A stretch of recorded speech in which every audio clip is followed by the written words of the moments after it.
El segundo tema del programa es biocatalizadores, enzimas.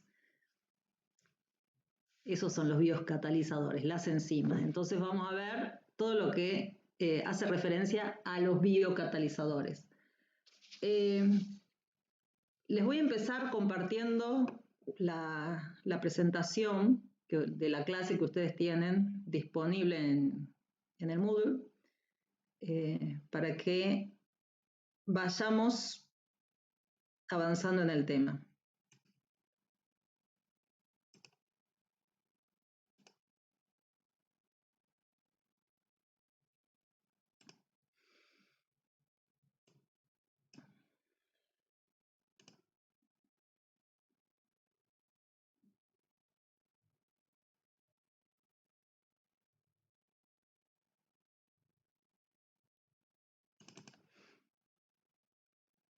Bueno,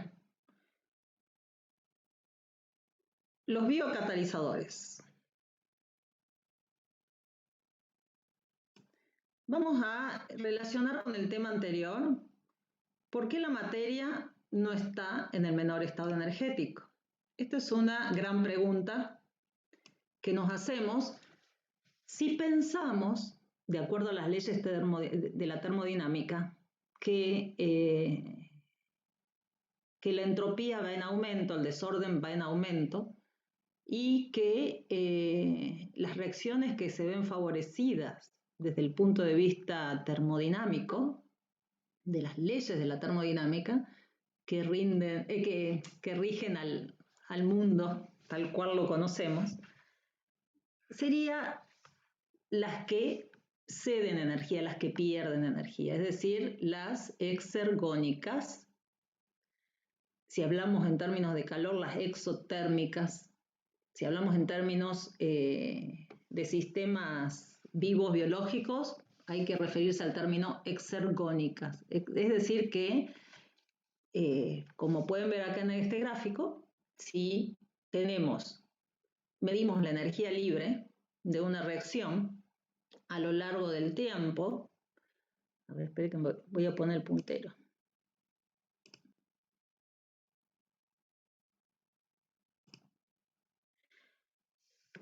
Si vemos acá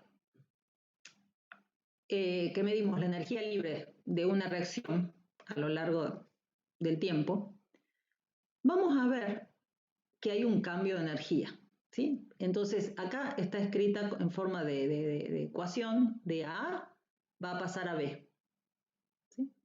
Y esta reacción, de acuerdo a cómo la vemos, el estado energético inicial es mayor que el estado energético final. Acá hay un delta de G menor que 0. Según vimos la clase anterior con los problemas, ese es un tipo de reacción exergónica, que sería favorable desde el punto de vista termodinámico. Entonces, la pregunta es, todo debería estar degradado al menor estado energético. Y no es lo que ocurre, no es la realidad. Porque que una reacción sea favorable desde el punto de vista termodinámico no quiere decir que sea espontánea y que vaya a ocurrir. No es espontánea ni necesariamente va a ocurrir. ¿Por qué? Acá se ve en este gráfico, gráficamente, valga la redundancia, ¿por qué? Porque para que el sustrato A, pase al producto B, hay una pérdida de energía, pero antes tiene que absorber energía. Necesita una energía extra para que la reacción ocurra. Si ustedes ven acá la gráfica en color magenta, ven eso. O sea que por más que esta reacción no ocurre así. Si ocurriera así, sí, todo estaría en el menor estado energético, pero no ocurre así. Lo que ocurre es que primero gana energía para después perderlo. Este estado energético mayor es la gran barrera que hace que no ocurra espontáneamente ni que toda la materia esté en menor estado energético. porque es un salto grande energético y para una reacción es difícil que ocurra espontáneamente solo. Hay que ayudarla. Normalmente, una forma de que ocurran las reacciones, ¿cuál es? Ustedes saben, hay una forma muy natural que ocurran las reacciones, ¿sí? Catalizadores. Un catalizador. Por ejemplo, un catalizador normal que siempre se utiliza en la cocina, ¿cuál sería? Fuego. El calor.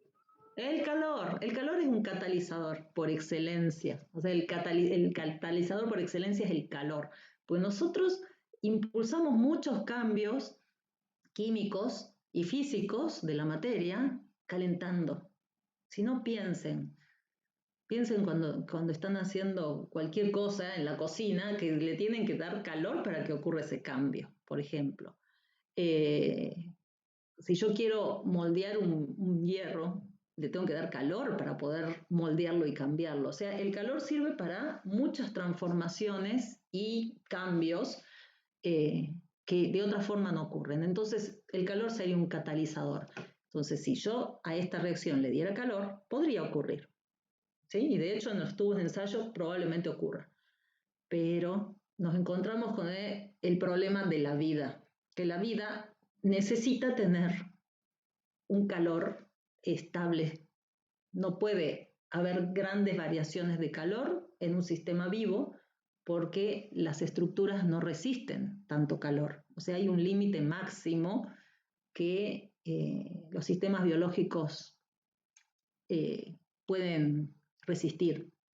Y luego se empiezan a degradar, a desnaturalizar, a perder las estructuras, a morirse. Entonces, el calor no sería un catalizador en un sistema vivo. Entonces, el sistema vivo, para que una reacción, por más espontánea que sea, ocurra, necesita de un catalizador. Ese es el punto clave del estudio de la química biológica o de la bioquímica. Justamente la bioquímica se basa en el estudio de los catalizadores biológicos. Y esos catalizadores biológicos o biocatalizadores son las famosas enzimas. ¿Sí? Entonces, en las reacciones del metabolismo, en todas las reacciones del metabolismo, casi el 100% de las reacciones, 99,9%, ocurren solamente en presencia de un catalizador. ¿Y qué es lo que hace ese catalizador? Baja la energía necesaria para que ocurra la reacción, sin modificar el estado final. Entonces simplemente lo que hacen es esta disminución, ¿ven? Acá se ve claramente en este gráfico. Nosotros tenemos el sustrato A, pasa de acá, de este nivel energético, ahí, a el producto B que está en menor estado energético. Pero antes tiene que pasar a un estado energético mayor, ¿sí? Que es acá. Esto, naturalmente, es imposible que ocurra en la célula. La enzima lo baja, lo disminuye. Y al bajarlo, es un salto energético factible de realizarse. Un pequeño salto energético. Eso es lo que hacen las enzimas. Bajan la energía libre de activación de las reacciones para que cambien de un estado A un estado B, del sustrato al producto. Eso simplemente hacen, sin modificar la energía, el cambio de energía de la reacción. Es decir, que el cambio de energía libre de la reacción, en presencia o en ausencia de catalizador, no cambia. Lo que cambia es el estado intermedio de transición. ¿Y qué está pasando? ¿Por qué necesita energía en ese estado intermedio? Necesita energía porque ocurren cambios, rupturas de enlaces y formaciones de enlaces, una transformación costosa desde el punto de vista termodinámico, para después llegar al estado del producto final. Pero el momento donde se rompen y modifican los enlaces, ahí se requiere más energía. Las enzimas bajan esa necesidad energética, bajan el estado de transición, bajan la energía de activación de ese cambio, de ese proceso. Eso simplemente hacen las enzimas. Entonces, veamos qué es una enzima. Estudiemos las enzimas. La bioquímica se basa en el estudio de las enzimas, ¿sí? O sea, las enzimas es central para entender bioquímica, el estudio de las enzimas. Ahora, no hace tanto tiempo que se empezó a reconocer la presencia de enzimas. Exactamente en 1800, a ver, esperen que tengo anotado ese dato, 1897. En 1897, por primera vez, se dieron cuenta que habían compuestos en un sistema vivo que aceleraban las reacciones y se dieron cuenta, antes de eso, se creía que todos los procesos biológicos hacía falta que el sistema estuviera vivo, que ocurrieran adentro de un ser vivo. En 1897, por primera vez, se reconoció que no era necesario que estuviera la célula viva, sino que había extractos dentro de la célula capaces de catalizar, de promover esos cambios que antes se creía que sí o sí tenían que estar en el organismo vivo. Y ahí se dieron cuenta de la presencia de estas estructuras, de las enzimas. Y justamente el nombre enzimas hace referencia a eso, a ese descubrimiento. Enzima quiere decir en levadura, o sea que está en las levaduras. Y las levaduras es un organismo unicelular, que ustedes los conocen, los que generan el pan, el vino, esas transformaciones químicas de la materia la hacen los seres vivos, organismos vivos, sistemas vivos, que se llaman levaduras. Entonces, estas levaduras se usaban para la medicina, para extraer extractos médicos y demás. Entonces, los hermanos Buchner, alemanes, estaban generando un extracto de enzimas con fines de médicos, terapéuticos. ¿Y qué pasó? Se les hizo tarde y la tenían que guardar al extracto ya con células muertas para el día siguiente. Entonces, la forma de conservar en esa época era a través de la sal o el azúcar, agregando sal o agregando azúcar, que hoy en día se hace. O sea, las mermeladas son una forma de preservar por la alta concentración de azúcar. Entonces, le agregaron azúcar y dijeron, bueno, mañana seguimos. Al día siguiente, el extracto de levadura se había convertido en alcohol, tenían alcohol, y dijeron, pero ¿qué pasó acá? Y de ahí se dieron cuenta que por más que la célula no estuviera viva, ahí había habido un cambio importante y había transformado la materia. Entonces se dieron cuenta que había algún componente que no necesariamente tenía que estar en un ser u organismo vivo para que actúe. Y ahí surgió las enzimas. Y ahí justamente estaban en presencia de las enzimas que fermentan a la glucosa. Entonces, la glucosa del azúcar se transformó y se fermentó a alcohol con todas las enzimas de la vía glucolítica que ustedes van a estudiar y de la fermentación.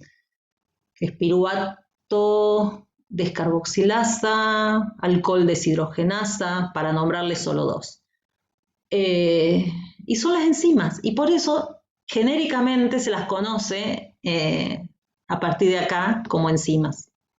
Y lo importante de este descubrimiento fue que ahí se considera el nacimiento de la bioquímica moderna y ahí se rebatió el dogma vitalista. El dogma vitalista, que era sostenido por Louis Pasteur, decía que se necesitaba la célula para hacer todas las transformaciones en un ser, en un organismo vivo.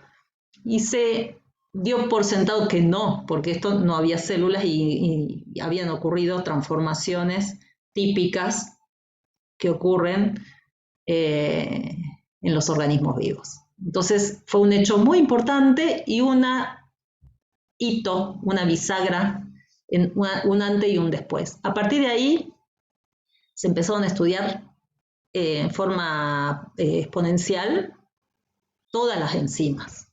Entonces, ¿qué es una enzima? Volvamos a qué es una enzima.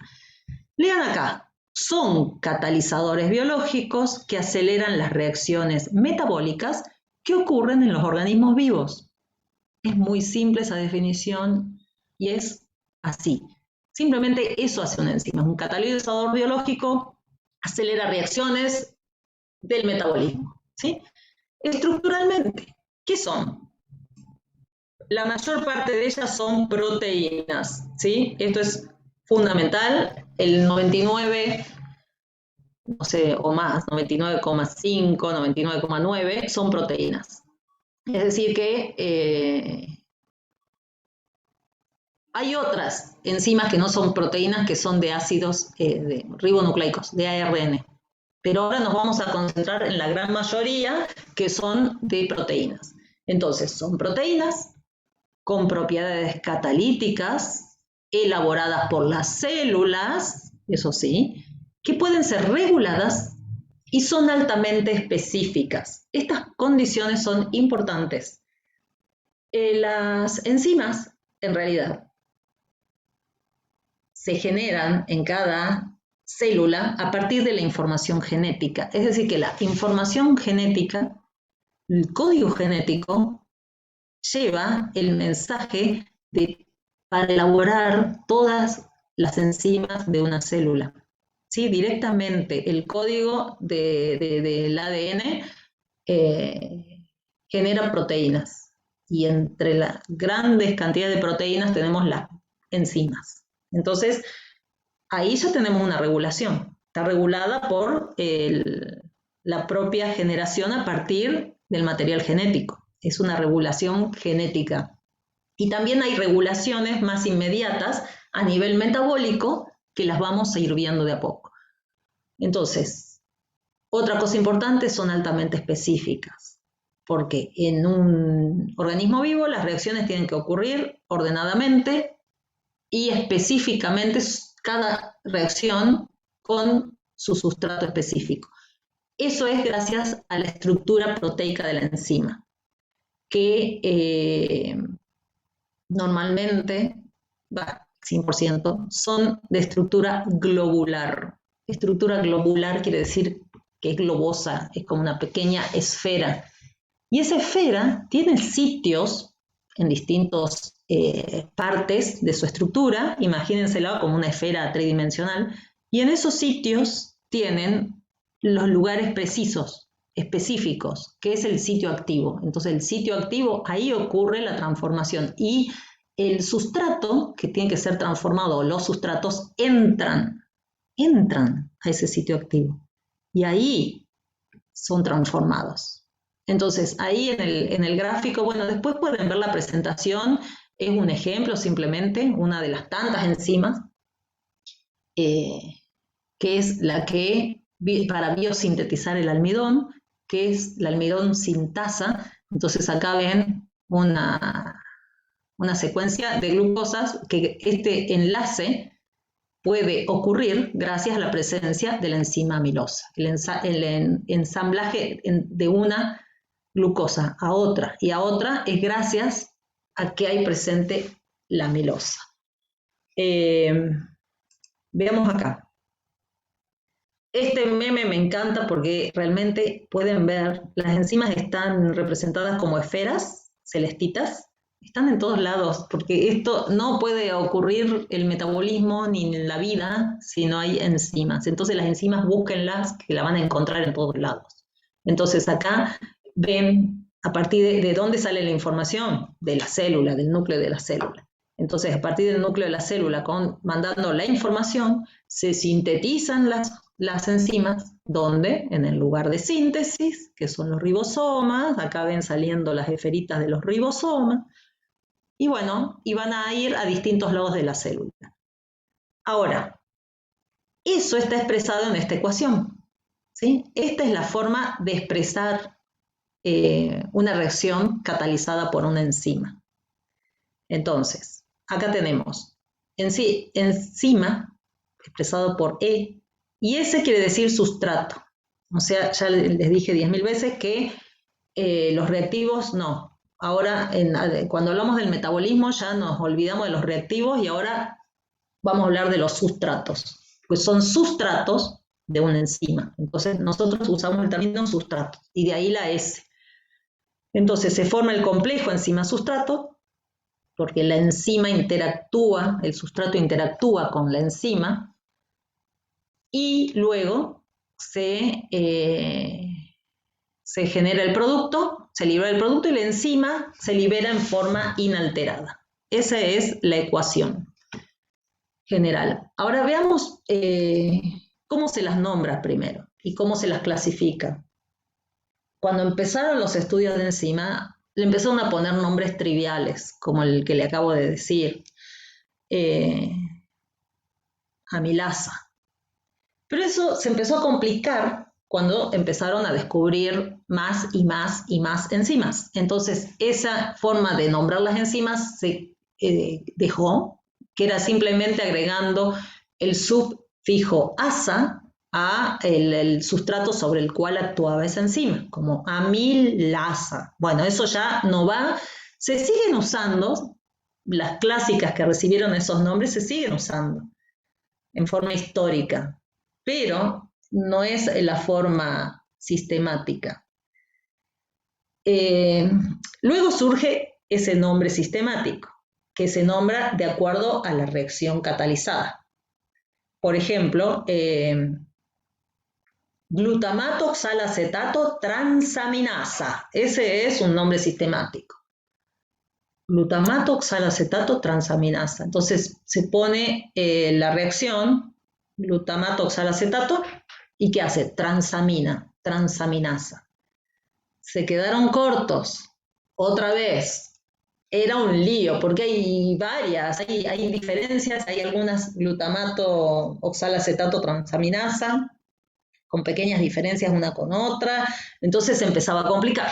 Entonces llegaron a lo más fácil, que es ponerle un código numérico. Entonces, esta es la forma de nombrar a las enzimas. Entonces, cuando los científicos estudian enzimas, tienen que nombrarlas de esta forma, con 4 dígitos. La primera es la reacción que cataliza, es la clase. Tenemos 7 clases, entonces este número puede ser hasta un 7. Hasta hace poco, hasta hace un año eran 6, ahora incorporaron el último que es 7. Luego viene el segundo número, que es la subclase, que es el grupo que interviene en la reacción. Luego viene la subclase, que es el tipo de reacción catalizada. Y el último es el número de orden específico exacto para esa enzima. Entonces, 4 números es una enzima sin equivocación, sin error. Y eso se establece en un comité internacional de bioquímica y biología molecular, que se reúne todos los años y va organizando esta forma de nombrar a las moléculas biológicas. Entonces, veamos. Acá simplemente es una listita de las clases de enzimas y tipos de reacción. Fíjense las 7. Entonces el número oxidorreductasas es la número 1, siempre es la número 1. 2, transferasa. 3, hidrolasa. 4, liasas. 5, isomerasas. 6, ligasas. Y 7, translocasas. Acá está en forma genérica puesto qué tipo de reacción hace cada una. Como ejemplo, miramos la primera, después lo van a seguir viendo ustedes, las oxidorreductasas, como su nombre lo indica. ¿Qué tipo de reacción? Oxidorreductasas. Es obvio, una reacción redox. Entonces catalizan una reacción de oxidorreducción. Entonces fíjense que acá hay un sustrato que está reducido a H2 y hay uno que está en estado más oxidado, que es el B, y lo que ocurre es que A se oxida y B se reduce, una oxidorreductasa. Y así van viendo cada una de las distintas enzimas. Y acá hay una columna que tienen que reconocer. Requiere cofactor, dice acá. Veamos qué es un cofactor. Un cofactor, me voy a ir hacia otra. O sea, fíjense acá arriba que las enzimas muchas veces requieren de la presencia de otros componentes no proteicos. Pequeños, no proteicos, pero sí o sí tienen que estar para completar la función.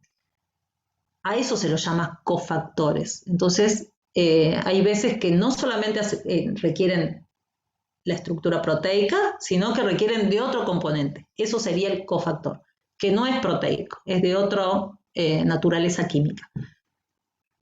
En ese estado realmente vamos a poder decir que la enzima está activa. Entonces, las enzimas que necesitan de cofactores, cuando están activas se los denominan holoenzima. Holoenzima, completa. Entonces está activa, está completa. Está la enzima y su cofactor. Veamos los tipos de cofactores.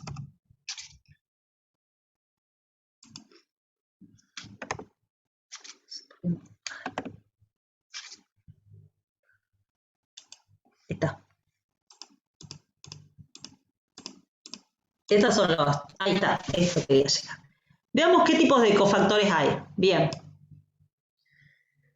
Cofactores enzimáticos son sustancias no de naturaleza proteica, no son proteicas, que acompañan a la enzima en su función. Son pequeñas, mucho más pequeñas, y son muy versátiles. Quiere decir que pueden catalizar, el mismo cofactor puede catalizar varias reacciones. O sea, no es específico, no es específico.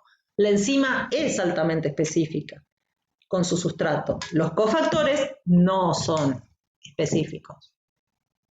Hay dos grandes tipos. Fíjense, pueden ser simplemente iones esenciales, iones metálicos.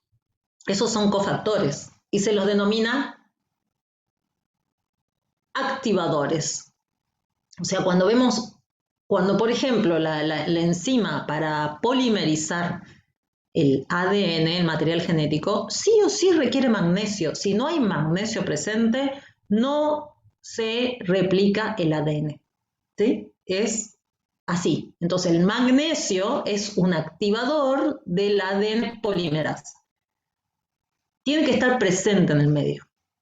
Esos activadores no están unidos a las enzimas, sino que hay interacciones débiles que los mantienen por sus cargas. ¿Y qué es lo que hacen? ¿Qué es lo que hacen realmente estos cofactores? Les hablé que las enzimas tienen un sitio activo. Bueno, este sitio activo es activo, como su nombre lo indica, porque tiene grupos funcionales de los aminoácidos que pueden catalizar, promover los cambios en el sustrato. ¿Por qué? Porque interaccionan con el sustrato. Se pueden establecer uniones covalentes, transitorias, se pueden interacciones iónicas, puente de hidrógeno. Todas esas interacciones químicas pueden ocurrir con el sustrato. Pero hay veces que no da abasto, no puede la enzima, le falta algo que la active más. Entonces, en ese sentido, va a estar completado, por ejemplo, por un activador, un ion metálico. Este es el caso del magnesio con la ADN polimerasa. Es un caso clásico, típico. Sí o sí tiene que estar presente porque si no la enzima no funciona. Y fíjense que el magnesio es un ion bivalente, entonces a eso se lo llama activadores. Y en términos genéricos es un cofactor enzimático. Hay varios, fíjense, acá hay una listita, son los más comunes estos. También estos iones metálicos pueden estar unidos un poco más fuerte a el sitio activo. Entonces, ahí se lo llama, el caso de estos iones metálicos son los que forman las metaloenzimas, metaloproteínas. Las van a ver a medida que avancemos en la materia. ¿A dónde los van a ver? En los lugares donde ocurren reacciones redox. Por ejemplo, en la fotosíntesis, en los cloroplastos, hay muchas metaloenzimas. En las mitocondrias, ligados a la respiración celular, hay muchas metaloenzimas. La metaloenzima por excelencia es esta que puse acá abajo, que es la ferrosulfoproteína. Entonces, fíjense, por acá afuera sería la enzima, por acá afuera sería la proteína. Y estos son residuos de cisteína, que es un aminoácido que tiene un grupo sulfhidrilo. Entonces, fíjense que se forma acá un clúster de iones, ¿sí? Entonces, este clúster son iones metálicos que ayudan al proceso enzimático de oxidorreducción, porque no hay nada ningún compuesto capaz de reducirse y oxidarse tan fácilmente como un metal. Entonces, los iones metálicos están fuertemente ligados a las reacciones redox en un organismo vivo. Pasamos de los pequeños cofactores a los grandes cofactores, que son más complejos, pero no llegan a ser complejos ni grandes ni estructuras gigantes como las enzimas, que son proteínas. Estos no son proteínas, pero están con las proteínas, las completan. Se llaman coenzimas. Entonces, las coenzimas también hay dos grandes grupos. Las que actúan como cosustratos. Las coenzimas cosustratos son aquellos que se unen débilmente a la enzima, tienen que estar presentes sí o sí, sufren modificaciones transitorias, pero al final se vuelven a reciclar. Por ejemplo, los típicos son el NAD, el NAD-fosfato, el ATP, la coenzima A. Estos son los típicos. Por ejemplo, el ATP, que ustedes lo conocen, el ATP se recicla una y otra vez, pasa de ATP a ADP o AMP, ATP, ADP, AMP, pero la estructura en sí no se pierde y está reciclándose todo el tiempo. Por eso es co-sustrato, no es un sustrato. Si fuera un sustrato, realmente terminaría siendo otra cosa al final de la transformación, pero simplemente es como que se recicla. Entonces, a eso se los denomina cosustratos. El cosustrato es la coenzima, que quede claro eso. Cuando yo digo cosustrato, es una coenzima. Cuando digo un sustrato, es el sustrato propiamente dicho que va a terminar siendo un producto. Un cosustrato no termina siendo producto, ¿sí? Termina siendo un componente que se vuelve a reciclar. Ya lo vamos a ver más cuando hagamos las guías en detalle. Y por último, el último grupo son los grupos prostéticos. Los grupos prostéticos están unidos covalentemente y de forma fuerte a las enzimas, ¿sí? Forman parte de la estructura, no son proteínas, pero están ahí.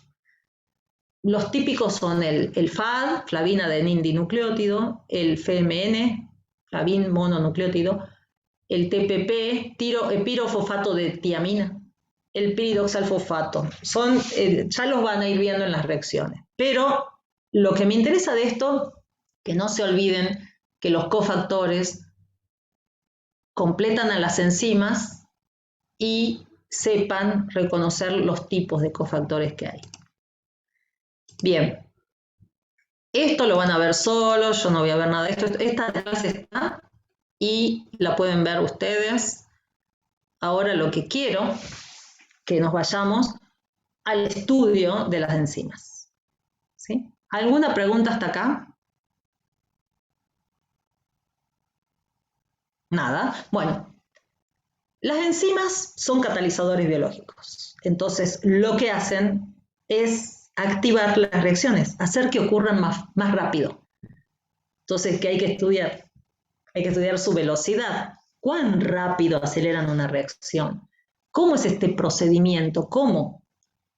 Eso es el estudio de la cinética enzimática, central en el estudio del metabolismo.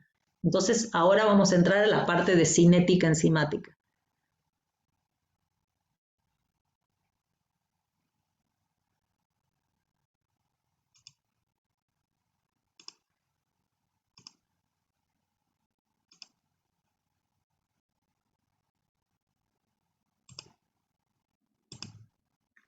Bien,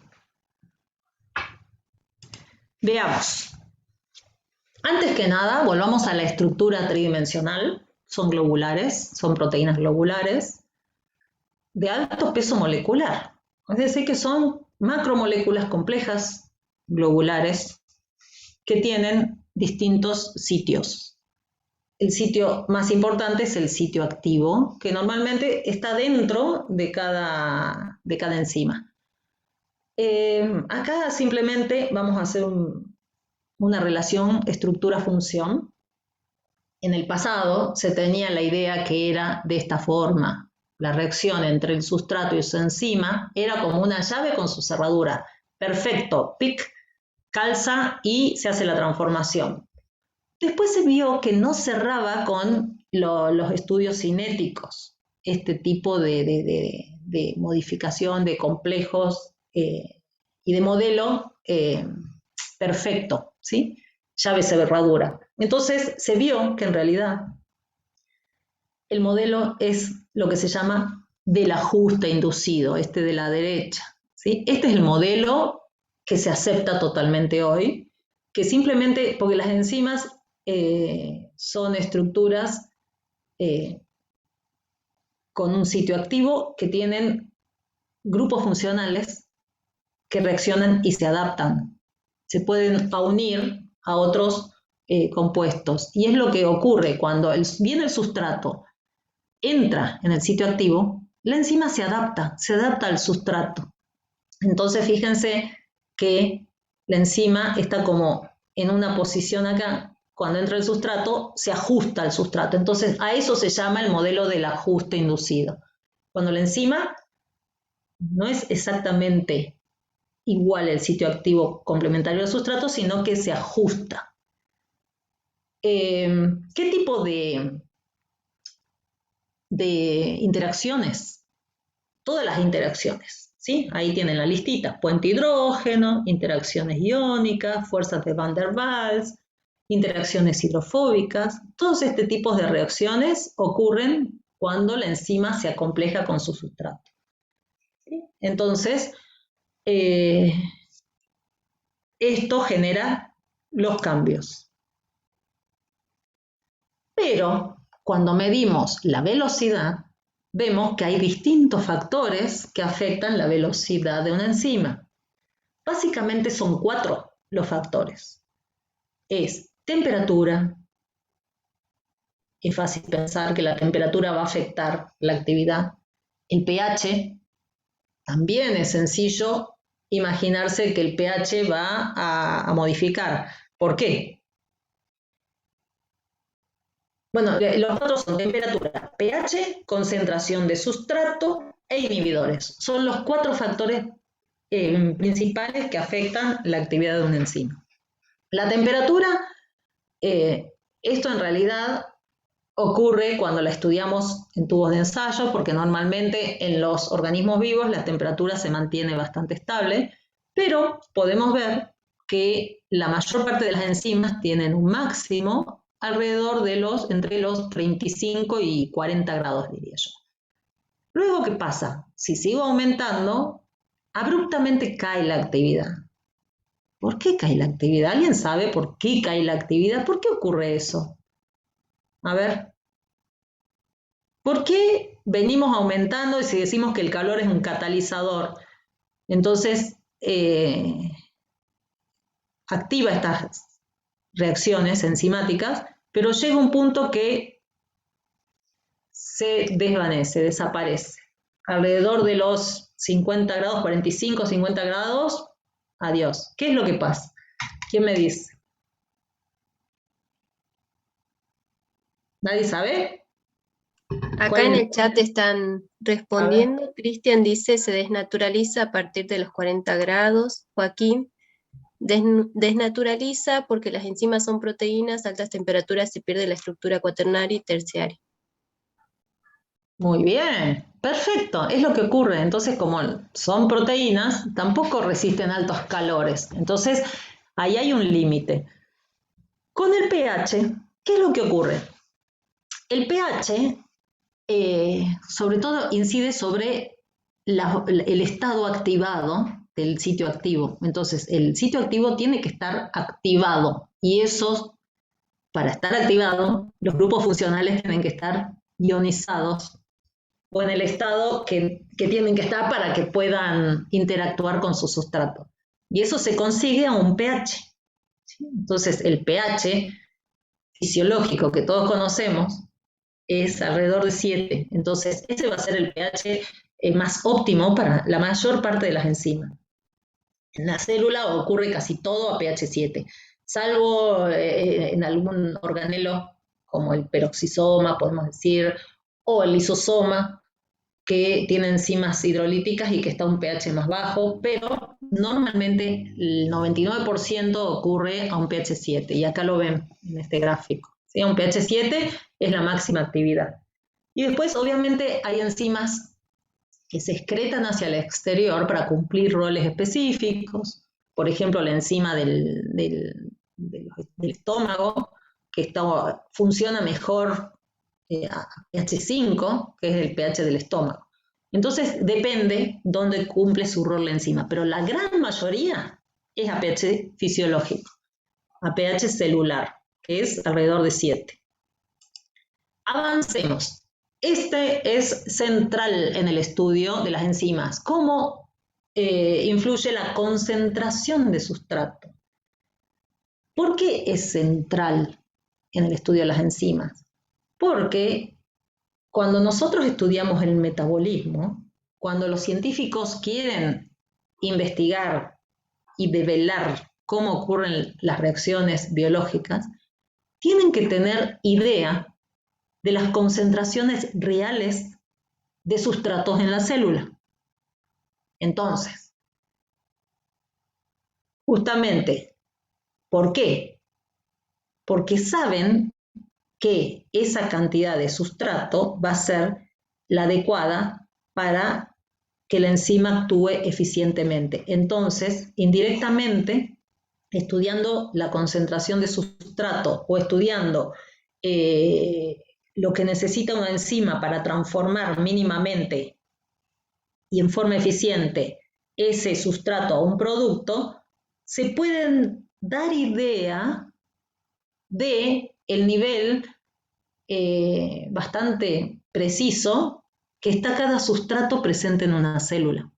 Es decir, que pueden tener idea de los componentes y de cómo es la forma normal, ideal, que tiene que estar presente un sustrato para que pueda transformarse dentro de la célula. Indirectamente se estudia mediante este factor, estudiando cómo influye la concentración de sustrato sobre la actividad de la enzima. Es decir, para eso tengo que tener la enzima constante. Entonces yo dejo, esto estoy hablando ya en un tubo de ensayo, cómo se realiza en términos experimentales.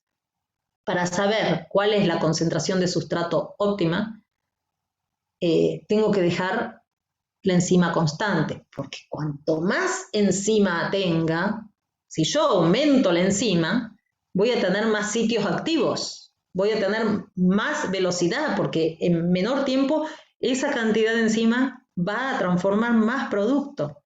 ¿Sí? Entonces, una de las formas de aumentar la velocidad es aumentar la enzima. Pero, ¿qué pasa si yo mantengo la enzima constante? Voy a tener un determinado número de sitios activos. Entonces, lo que modifico ahora es la concentración de sustrato para ver cómo varía la velocidad. ¿Sí? Entonces, acá arriba tenemos la ecuación general de una reacción catalizada por una enzima. Tenemos la enzima, tenemos el sustrato, tenemos que se acompleja, se forma el complejo enzima-sustrato, y que esa enzima-sustrato se transforma a producto y la enzima se libera en forma inalterada. No sufre transformaciones y vuelve al comienzo a volver a unirse con otro sustrato y volver a transformarlo y así. O sea, una molécula de enzima se usa muchas veces porque no se transforma. Lo único que se transforma es el sustrato. Y eso está regido por velocidades, justamente. ¿Y cuál es la velocidad que determina cuán veloz va a ser la reacción? La velocidad K2. ¿Por qué? Porque la enzima es sumamente específica con su sustrato. Entonces, inmediatamente, ¡tac!, se forma el complejo enzima-sustrato. Entonces, esta parte de la reacción, la velocidad K1, es espontánea, es inmediata, es rapidísima, ¿sí? Y está en un equilibrio K1 y K-1, ¿sí? La velocidad de formación y descomposición. Entonces, no es la que regula la velocidad de la reacción.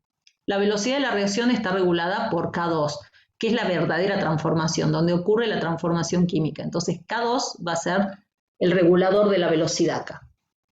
Bien, esa es la constante K2. Vamos a ver más en profundidad más adelante eso. Bueno, lo vemos gráficamente, que es más fácil de entenderlo. Acá tenemos, en este gráfico, la velocidad de la reacción, cómo aumenta en función de la concentración de sustrato.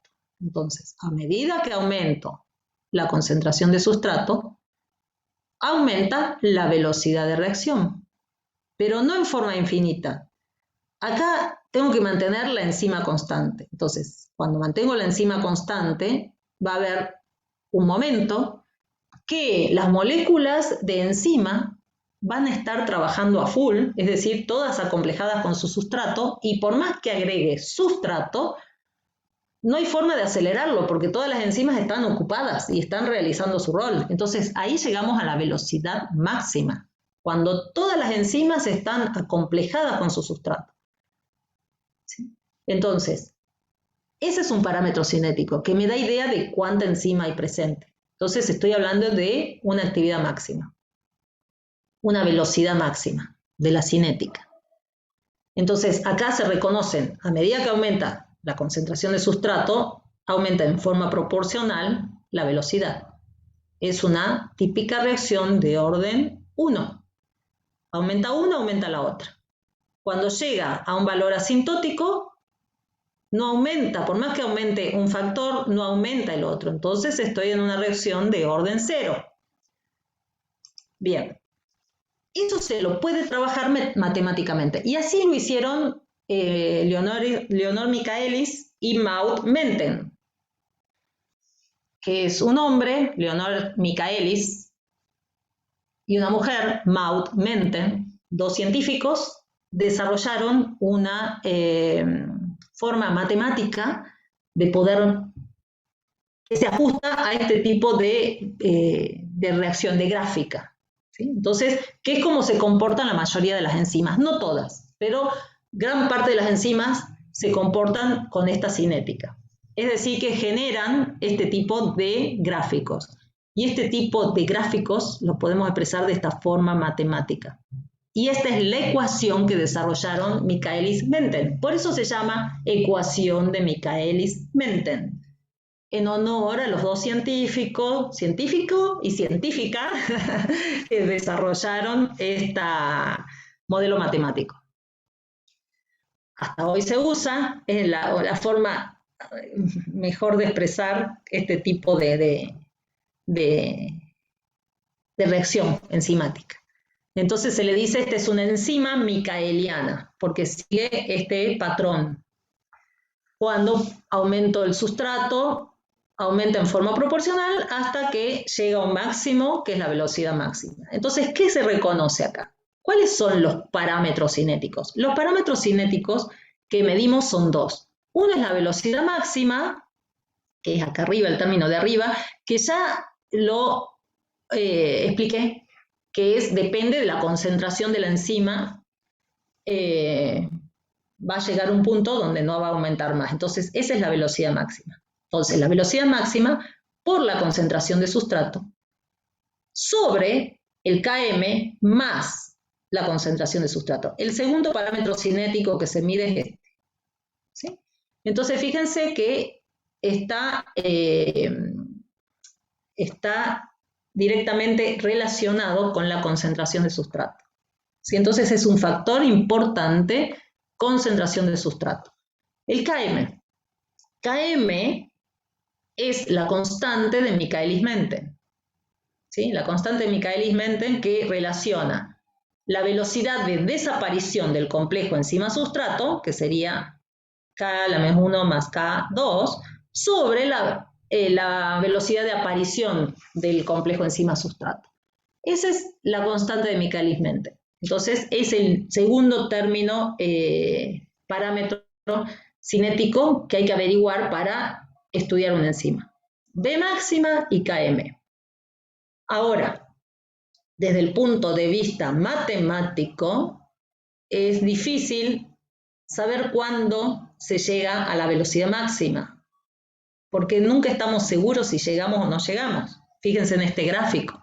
En este gráfico podemos decir, acá se llegó a la velocidad máxima, pero no, todavía le falta un montón para llegar a la velocidad máxima a esta gráfica. Entonces, nunca se está seguro en la práctica. Por eso, otros científicos, Liner, Weaver, Bark, hicieron un análisis y una transformación matemática de esta fórmula para que sea lineal. Entonces, cuando es lineal, es más fácil poder determinar estos parámetros cinéticos y se puede a partir de esta gráfica. Entonces, fíjense que simplemente lo que hicieron, la dieron vuelta a la ecuación. Y al dar la vuelta se genera la ecuación de una recta. O sea, ustedes después háganlo, denle vuelta y separen los términos, o sea, inviertan la ecuación y separen los términos y les va a quedar así, ¿sí? 1 sobre B0. B0, antes que sigamos, B0 indica velocidad inicial. ¿Qué quiere decir velocidad inicial? Ustedes están midiendo en un tubo de ensayo, nosotros estamos midiendo en un tubo de ensayo. Entonces, no es como en una célula que los productos se van a transformar en otros, van a ser sustratos de otra reacción y se van a transformar y van a desaparecer. No, en la célula van desapareciendo a medida que se forman los productos, van siendo utilizados en otras reacciones, en otros componentes y desaparecen. Entonces la reacción siempre va a seguir a una velocidad estable, estándar, normal. Pero en un tubo de ensayo eso no ocurre porque se empieza a acumular el producto. Entonces, cuando lo hago, todas estas mediciones in vitro en un tubo de ensayo, tengo que hacerlos en el primer momento, cuando el sustrato es saturante y no se ha acumulado producto y la enzima se ha mantenido estable, porque la enzima fuera de la célula también hay que mantenerla estable, ¿sí? No es tan fácil la cosa. Entonces, a eso se lo llama V0, que es la velocidad inicial. Siempre se mide en el primer momento de poner el tubo a reaccionar con su enzima, para evitar acumulación de producto, para evitar desaparición del sustrato, es decir, que cambie la concentración, y para evitar que se desnaturalice la enzima, por X causa, porque puede cambiar el pH, puede modificarse la temperatura, la concentración iónica no ser justamente la adecuada, y bueno, la enzima va sufriendo. Entonces, para evitar esos efectos, siempre cuando hago los ensayos de cinética enzimática, los hago en un V0, que es velocidad inicial. Entonces, doy vuelta la ecuación y me queda 1 sobre V0 es igual a Km sobre V máxima por 1 sobre S más 1 sobre V máxima. Y si la miran bien, acá se reconoce la ecuación de una recta, donde el término I es 1 sobre V0, es decir, este término, la ordenada al origen. A sería la pendiente. Acá está la pendiente de esta recta. 1 sobre S es el término X, ¿sí? Más B, que sería el término la ordenada al origen. Entonces, acá tenemos la ecuación de una recta. Entonces, la fórmula de ecuación de Michaelis-Menten la transformamos dándola vuelta, invirtiéndola, y reacomodamos los términos y se genera la ecuación de una recta. Entonces, ahí puedo determinar todos los parámetros cinéticos muy fácil. Ahora, me olvidé de decirles qué era Km. Les dije que es la constante de Michaelis-Menten, pero ¿qué significa en la práctica? En la práctica, Km es la concentración de sustrato. Fíjense que se representa acá en el eje del sustrato. Es la concentración de sustrato en la que la velocidad máxima se reduce a la mitad. Entonces, V máxima sobre 2, es decir, la mitad de este término, me va a determinar la concentración Km. Entonces, es una concentración en la cual la enzima está trabajando en la mitad de su eficiencia máxima. Es un parámetro cinético, se determina así, es la mitad de la velocidad máxima a la que puede llegar esa enzima. Entonces, es un parámetro cinético de esa enzima. Entonces, los parámetros cinéticos de la enzima son V máxima y Km. V máxima hace diferencia a la velocidad. Km hace referencia a una concentración de sustrato. Eso en la práctica, en números.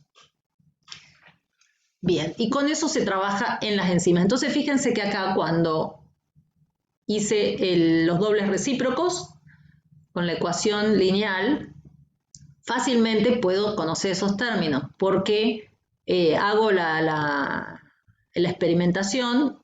Entonces saco los valores, mido en el tubo. ¿Y qué es lo que se mide? A ver, eso también me lo salté. ¿Qué es lo que se mide? O sea, yo no puedo medir la concentración de enzima a sustrato en complejo. ¿Qué es lo que mediré? Para medir la velocidad de un auto, ¿qué es lo que se mide? A ver. ¿Cómo se mide la velocidad de un auto? El espacio recorrido por el tiempo, digamos. Exacto. A ver, y ponerle unos parámetros, por ejemplo, nosotros en Argentina, ¿cómo lo medimos? Kilómetros sobre segundo, por ejemplo. Sí. En realidad, en el velocímetro de los autos, ¿cómo aparece? Kilómetro por hora. Bien, bien. Lo mismo se hace con las enzimas. ¿Sí? Entonces, las enzimas, ¿qué es lo que hacen las enzimas? Transforman sustrato. ¿En qué transforman? Bien, entonces, ¿cómo se medirá? A ver. Cantidad de producto en un determinado tiempo. Perfecto. Perfecto. Tal cual. Felicitaciones. Cantidad de producto formado por unidad de tiempo.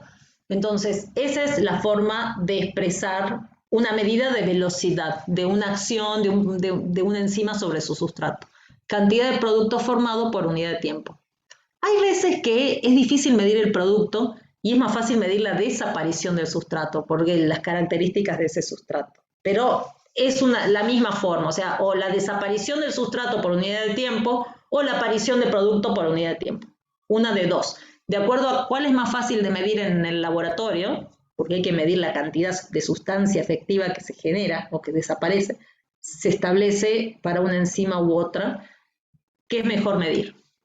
Pero en definitiva es lo mismo, cantidad de producto formado por unidad de tiempo. Entonces, si yo quiero saber eso, lo hago en tubo de ensayo, pongo la enzima, pongo un buffer que es un medio fisiológico para que la enzima esté en forma ionizada con un pH específico y a una temperatura óptima, a 37 grados centígrados, a un pH de 7, y en ese tubo de ensayo voy a tener varios, voy a poner distintas concentraciones de sustrato y les voy a poner la misma cantidad de enzima. Y los dejo a todos los tubitos X cantidad de tiempo, 10 minutos, por ejemplo. A los 10 minutos saco del baño térmico de los 37 grados los tubitos, los meto en hielo y corto la reacción.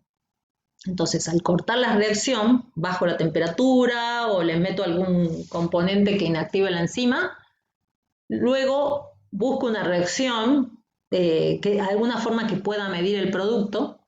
Normalmente lo que se hace en laboratorio es con color, desarrollando una reacción de color proporcional a la cantidad de producto, y mido en el aparato que se llama espectrofotómetro, que ustedes lo van a ver cuando hagan la práctica en algún momento, a fin de año. Entonces, la cantidad de producto formado, la cantidad de color formado es proporcional a la cantidad de producto formado. Entonces, me puedo dar cuenta, de acuerdo a los tubitos, con qué cantidad de sustrato tenía cada uno, qué cantidad de producto se formó.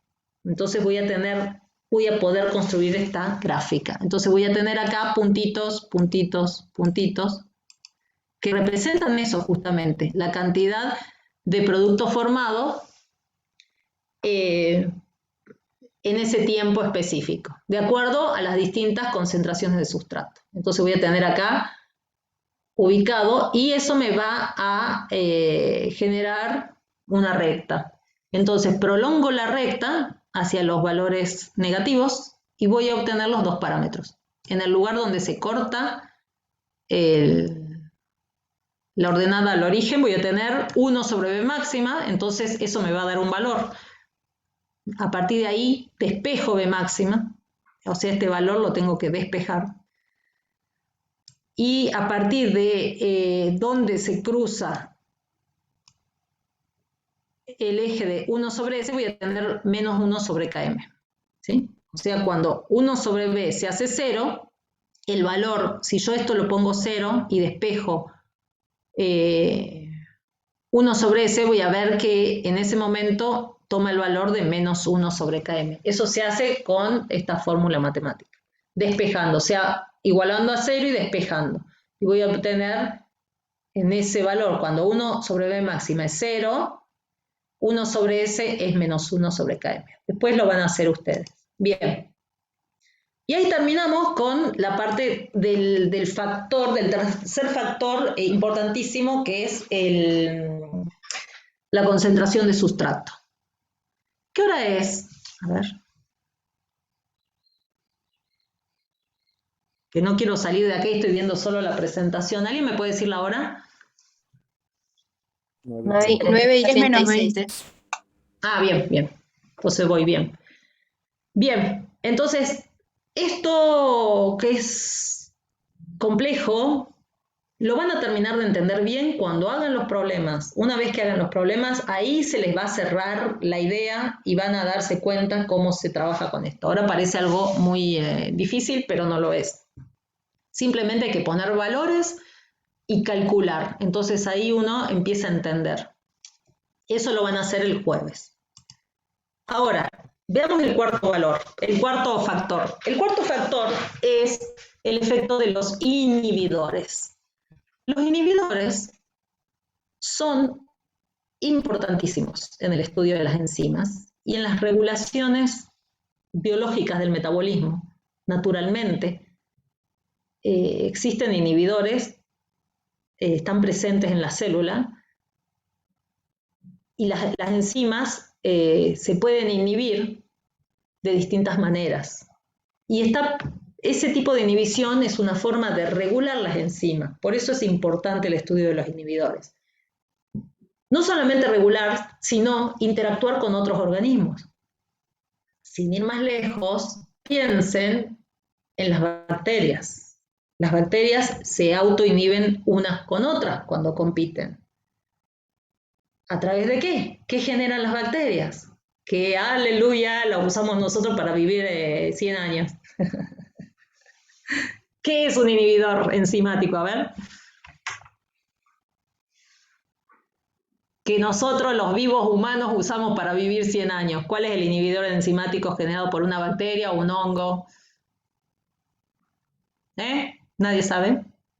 Imagínense. ¿Cuál puede ser? ¿No hay nadie que escriba en el chat? A ver, yo como estoy viendo la presentación. Ah, sí, sí, ahí Joaquín Penicilina. dice penicilina. ¿Y qué es la penicilina? En forma genérica, ¿cómo se lo nombra? Penicilina es un ejemplo. Perfecto, muy bien. Antibióticos. ¿Antioxidante? Antibióticos. ¿Sí? Cuando me enfermo, quiere decir que me está atacando una bacteria. ¿Qué me prescribe el médico para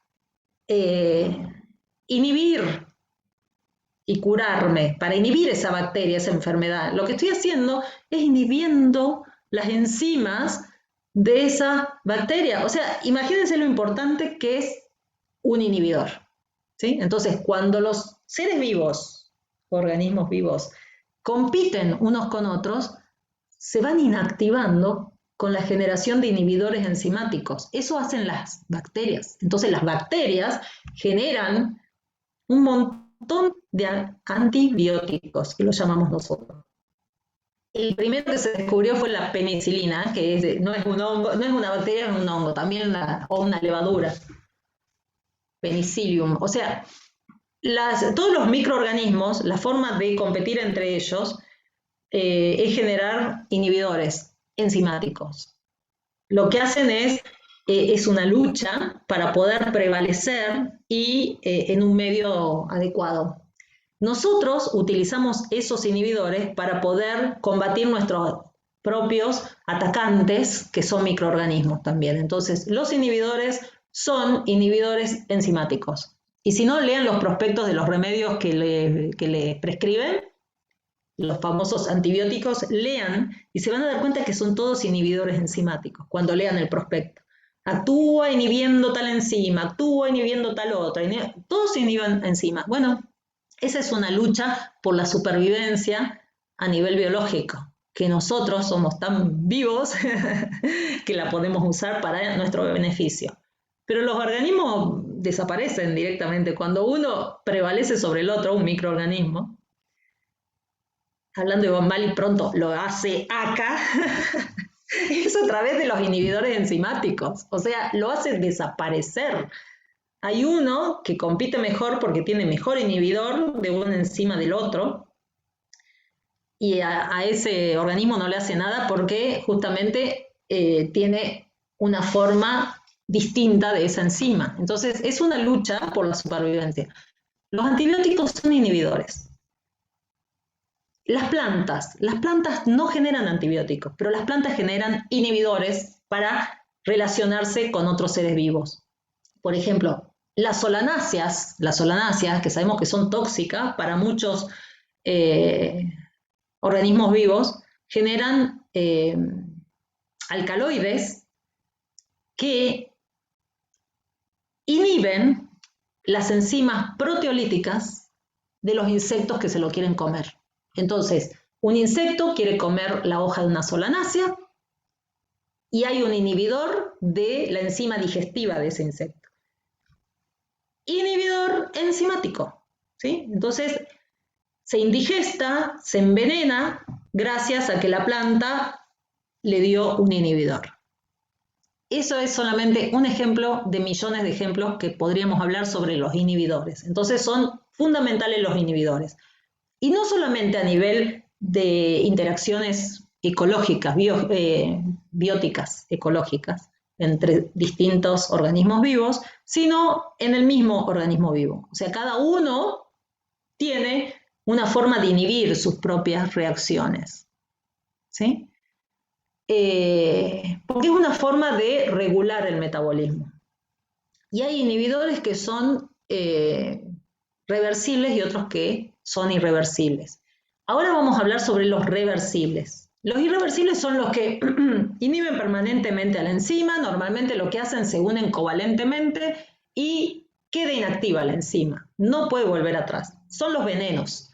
Los venenos son inhibidores irreversibles.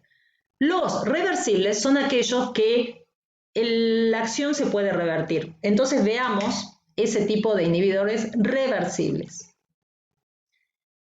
Básicamente vamos a estudiar dos, que es la inhibición competitiva y la inhibición no competitiva. Veamos la inhibición competitiva. Fíjense acá, hacia la izquierda, el esquema de la enzima con su sitio activo, que en ese sitio activo va a ser el lugar de reconocimiento específico para el sustrato. Entonces acá vemos representado la enzima con su sustrato. Entonces esto sería el complejo enzima-sustrato, que luego va a pasar enzima-producto. Pero ¿qué pasa si en el medio hay presente una molécula parecida al sustrato, pero no idéntica? Que puede acomplejarse con el mismo sitio activo, pero no puede transformarse. La enzima, o sea, no tiene las herramientas para transformarla al producto, porque es otro componente. Es como un engaño a la enzima. Entonces, esto es inhibición competitiva. Esta molécula enzima va a quedar inactivada por este inhibidor competitivo, ¿sí? Entonces, en ese sitio ya no puede entrar un sustrato. Visto en la forma de ecuación, lo vemos así, que la enzima se puede acomplejar con el sustrato, y si está el inhibidor presente, se acompleja con su inhibidor. Entonces, baja la velocidad, porque ahora va a haber menos enzima cumpliendo su rol. Parte de la enzima va a estar unida a un inhibidor. Entonces, ¿cómo afecta a la enzima? Acá fíjense en este gráfico.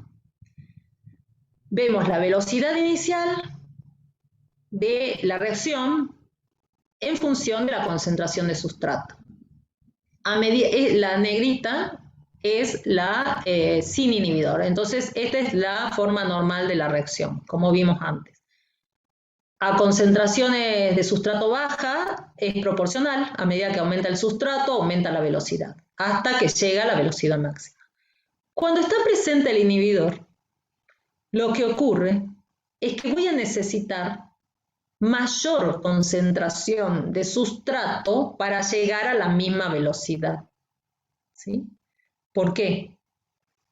Porque voy a poder llegar a la velocidad máxima, pero voy a necesitar más sustrato. ¿Por qué? Porque el sustrato puede desplazar al inhibidor. Entonces, a medida que aumenta el sustrato, va a llegar un punto que lo desplazo al inhibidor. Hay tanto sustrato presente que el inhibidor queda en forma concentración despreciable. Entonces, en ese punto, llego a los parámetros cinéticos normales, es decir, que voy a tener una velocidad máxima y voy a llegar a la velocidad máxima, entonces voy a tener la mitad de la velocidad máxima igual, el mismo término. ¿Pero qué es lo que varió? Varió el Km, porque el Km dijimos que es la concentración de sustrato en la cual la velocidad máxima se reduce a la mitad, es decir, es una concentración de sustrato que me indica la mitad de la velocidad máxima, la mitad de eficiencia en la catálisis. Entonces, voy a necesitar más. Entonces, varió el Km.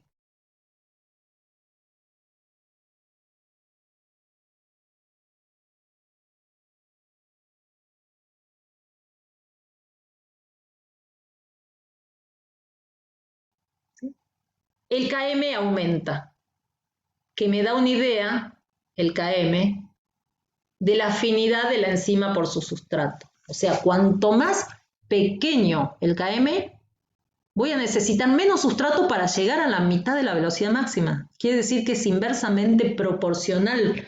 Cuanto más bajo el Km, más afinidad de la enzima con su sustrato. Entonces, lo que estoy haciendo en presencia de este inhibidor, estoy disminuyendo, es como si cambiara la afinidad de la enzima por su sustrato, ¿sí? Está siendo menos afín.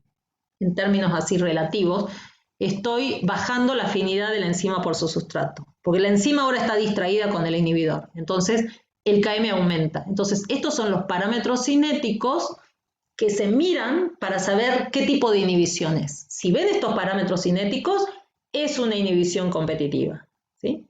Donde el inhibidor compite por el sitio activo con el sustrato y se lo puede desplazar aumentando la concentración efectiva del sustrato. Entonces, es una inhibición del tipo reversible competitiva. Y la forma de la gráfica se la ve así. Pero esta no es la gráfica de trabajo. La gráfica de trabajo es la de los dobles recíprocos, que lo ven acá. Entonces, la gráfica esta de los dobles recíprocos, van a ver que la recta negrita, esta gráfica en negro, es cuando la enzima está en presencia de su sustrato. ¿Qué pasa cuando aumento o cuando aparece un inhibidor? La forma de la gráfica se hace de esta forma, ¿sí? Entonces va a haber una mayor pendiente y fíjense esto, el Km va a aumentar, porque acuérdense que esto es inverso, entonces menos 1 sobre Km. Si está más cerca del 0, quiere decir que el Km es mayor, ¿sí? Cuanto más cerca del 0 está, quiere decir que el término este es mayor. Entonces acá va a ser, cuando esto cambia y la velocidad máxima, 1 sobre V máxima, permanece constante, hablamos siempre de una inhibición competitiva. Eso es lo que tienen que ver. Entonces tienen que ver esto, es decir, tienen que ver los parámetros cinéticos, tienen que ver la gráfica, y ahí saben que es una inhibición competitiva. Es reversible. Aumentando la concentración de sustrato es fácilmente reversible. Aumenta el Km, disminuye la V máxima. Veamos el otro caso, inhibición no competitiva. También es reversible, porque estamos hablando de los reversibles, pero esta es más compleja de revertir. ¿Por qué? Porque en este caso, la enzima, además de tener el sitio activo, tiene otro sitio del inhibidor. Entonces hay un inhibidor que interactúa con otro sitio distinto al sitio activo. Y como son moléculas tridimensionales, que tiene que ver la estructura con su función, lo que hacen al interactuar con estos sitios distintos al sitio activo, modifican la estructura general de la enzima y el sustrato ya no es tan específico con el sitio activo, le cambian la forma, entonces ahora cambió y el sitio activo ya no es perfecto para esa reacción, entonces va a disminuir la velocidad.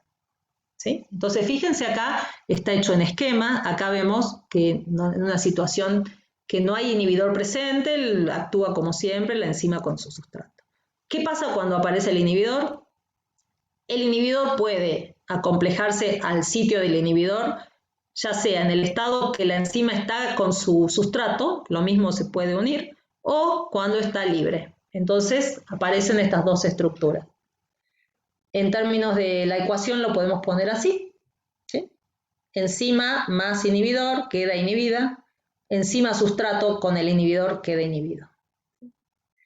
En términos de gráfica, ahora estamos más complicados, porque lo que está haciendo, si miran acá, el inhibidor, es como que está disminuyendo la concentración efectiva de enzima, porque es como que la inactiva y la saca del medio. Ahora esta, no, por más que aumente el sustrato, no voy a desplazar el inhibidor, porque no se une al mismo sitio.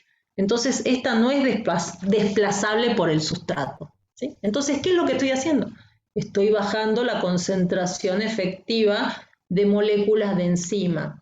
Y eso se traduce en una disminución de la velocidad máxima. Entonces, fíjense que la gráfica negra es la normal, sin inhibidor, y cuando aparece el inhibidor, se baja la velocidad máxima. Pero, paradójicamente, el Km no cambia, ¿sí? Entonces, el Km sigue siendo igual. Entonces, cuando ustedes vean este tipo de parámetros cinéticos en presencia del inhibidor, que la V máxima disminuye y el Km no cambia, es una inhibición no competitiva. Y visto en un gráfico de los dobles recíprocos, lo ven así. Entonces, la gráfica lineal negra es la normal, y fíjense que lo que ocurre ahora es que la velocidad disminuye y el Km no. Acuérdense que esta es inversa, entonces una gráfica por arriba una recta que corte al eje arriba, quiere decir que el término B0 es menor, ¿sí? Entonces 1 sobre un B0 menor va a dar para arriba. Estos serían con inhibición competitiva. Ahora, a esto hay que ponerle, esto es muy introductorio, estas clases están subidas, las pueden ver muchas veces, y el jueves van a hacer problemas sobre esto. Cuando ustedes le pongan números, se van a ir dando cuenta de qué estamos hablando. Y normalmente estos son datos empíricos sacados del laboratorio, porque cada molécula enzimática tiene su forma, su estructura. Entonces, a ver, vamos a poner así. Tiene su forma, su estructura específica. Entonces, sí o sí hay que hacerlo en tubo de ensayo, no se lo puede hacer en forma teórica matemáticamente, no. Se lo hace en la práctica, se lo hace con tubos de ensayo, se lo hace en presencia de la enzima, con sus sustratos, con sus inhibidores, se lo hace experimentalmente. ¿Con esto qué les estoy diciendo? Que no pueden obtener un valor y hacer el cálculo matemático sin haber graficado. Tienen que hacer la gráfica de los dobles recíprocos, porque puede haber puntos que ustedes lo consideran cuando hacen la aplicación matemática, pero en realidad están errados por un error experimental, están desviados de lo que es el resto de los puntos y lo tienen que descartar, no lo pueden tener en cuenta. Entonces lo que se hace normalmente en la práctica, se grafica, se mira que todos los puntos sean coherentes y recién ahí se hace la recta lineal con una regresión lineal. Eso se lo hace matemáticamente muy fácilmente en una planilla de Excel y van a aprender el jueves a hacer eso, ¿sí? Tienen los tutoriales colgados, los que quieran ir viendo, y todas las clases colgadas. El primer parcial, les voy avisando para que no pierdan el tiempo con esto. El primer parcial tiene una alta componente de cálculos que son de los problemas de bioenergética y de problemas de biocatalizadores. Entonces, presten mucha atención y sepan hacer los ejercicios de la guía, ¿sí? Con esto les estoy diciendo que no copien, sino que piénsenlo ustedes y elaboren ustedes, generen ustedes. ¿Querés decir algo, Nuria?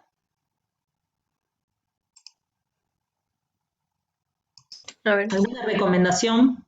Sí, también para la parte de la práctica vamos a usar ya sea papel milimetrado o también el Excel, pero también es recomendable que lo sepan hacer de las dos formas, así que también tengan a mano para el jueves papel milimetrado, porque en la práctica, cuando después vamos a hacer el taller, vamos a usar el papel milimetrado, así que también sepan usarlo y bueno, ya vamos a tener más práctica seguramente cuando terminemos, ya van a tener más práctica cuando terminen de hacer todos los ejercicios y bueno, eso nada más creo, que no se acostumbren con un solo método.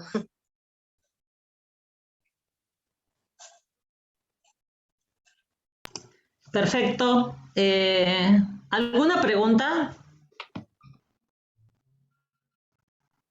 Profe, disculpe, las consultas teníamos que hacerlas por la plataforma. Sí, o sea, ya me hicieron varias consultas, les fui respondiendo. Ustedes, la pregunta que tengan me lo hacen por la plataforma, yo les contesto, ¿sí? O ahora es el momento de hacerla, si tenés alguna consulta también la podés hacer ahora. Ah, bien, bien. No, sí, yo decía más que nada para después cuando era el otro trabajo práctico, digamos, de esta semana. Sí, es por la plataforma. Ahí a mí me resulta más sencillo porque lo veo todo el tiempo y le contesto una vez al día, contesto todo lo que me hacen las preguntas. Es decir, que para mí me resulta sencillo de esa forma. Y si no, bueno, el martes y el jueves pueden hacer preguntas y antes del parcial, si es necesario y por pedido de ustedes, se puede hacer una consulta, que damos un momento, un día específico y podemos tener también unas consultas presenciales, sincrónicas, no presenciales, o sea, sincrónicas, pero, o sea, por Zoom. Pero normalmente a mí me resulta bien que sea todo el tiempo por chat, cada uno hace su pregunta. Antes también poníamos ahí en el Moodle, pero muchas veces yo prefiero porque a mí me llegan al celular, entonces esté haciendo lo que esté haciendo, yo sé que ustedes tienen preguntas, entonces en algún momento me voy a la computadora y contesto. En cambio, si lo hacen directamente por el Moodle, creo que ya no está el sitio ese, ¿no? ¿Lo sacamos en Nuria? Claro, del foro ya no. El No, foro porque sí. A veces no lo mirábamos todo el tiempo, entonces pasaba un día sin mirarlo, 2 días sin mirarlo y ya después era tarde. Entonces yo prefiero que me hagan la consulta y realmente la recibo en el celular. No quiere decir que les dé bolilla enseguida, ¿no? Porque también tengo mi vida. Pero yo miro y digo, me están preguntando, en algún momento me voy a la computadora y veo que me preguntan. Sí.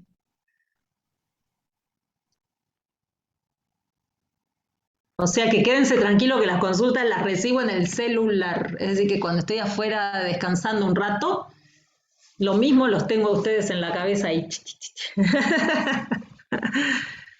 Y antes, cuando empezó la pandemia, armamos grupo de WhatsApp y nunca más, porque realmente son muchos y es inmanejable. O sea, los grupos de WhatsApp, cuando son muchos, es inmanejable. No solamente tenemos una materia, sino tenemos 2 materias. O sea que era mucho que sea por WhatsApp. Por eso yo cuando me dicen por WhatsApp, consiguen mi celular o lo que sea y me ve, digo, no, por el modo, para no volverme loca, chicos.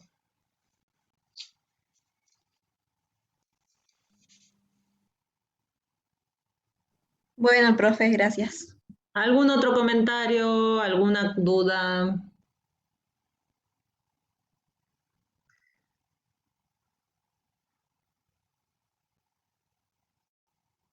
Nada. No, profe. Bueno, miren, las clases están colgadas, entonces están subidas, las pueden ver cuando quieran, las veces que quieran. También tienen la bibliografía con libros, si quieren ver cosas en los libros, también están ahí. A ver, ahí dice, la regresión lineal la podemos hacer con otro programa estadístico, exactamente con el que ustedes tengan o usen, ¿sí? Cualquier programa puede servir si hace esa función. El Excel es como el más generalizado, pero hay otros.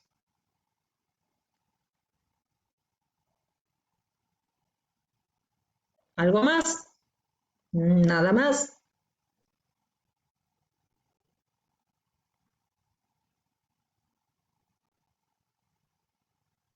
Y creo que en el tutorial Nuria está, ¿no? Cómo usar el Excel, ya no me acuerdo.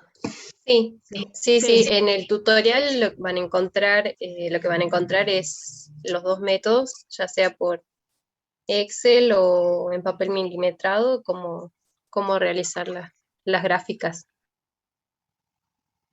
Pero bueno, sí, si tienen otro programa y lo saben usar también, todo suma.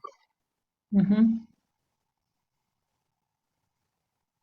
Bueno, entonces adiós, nos vemos el martes que viene. El jueves está el profe José Gil.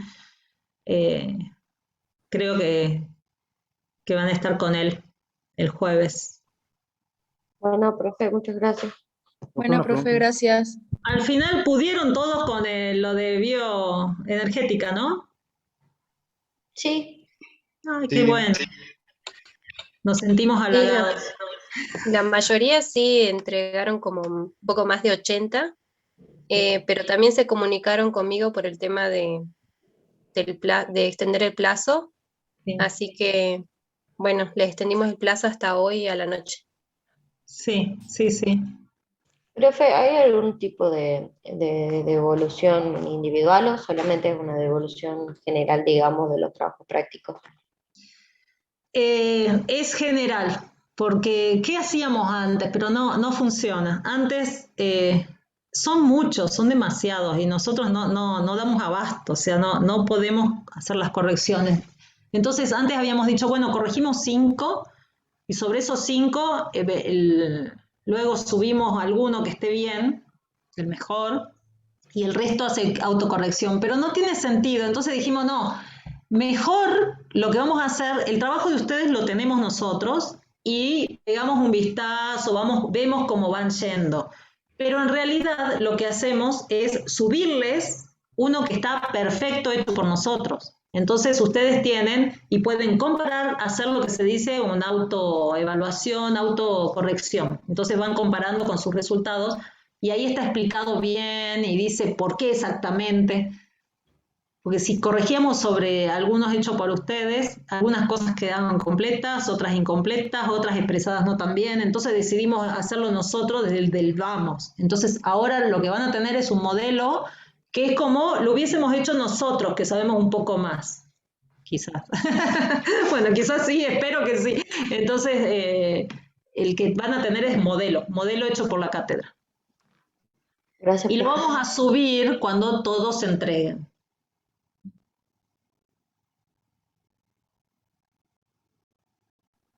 Entonces, adiós, chicos. Ya se pueden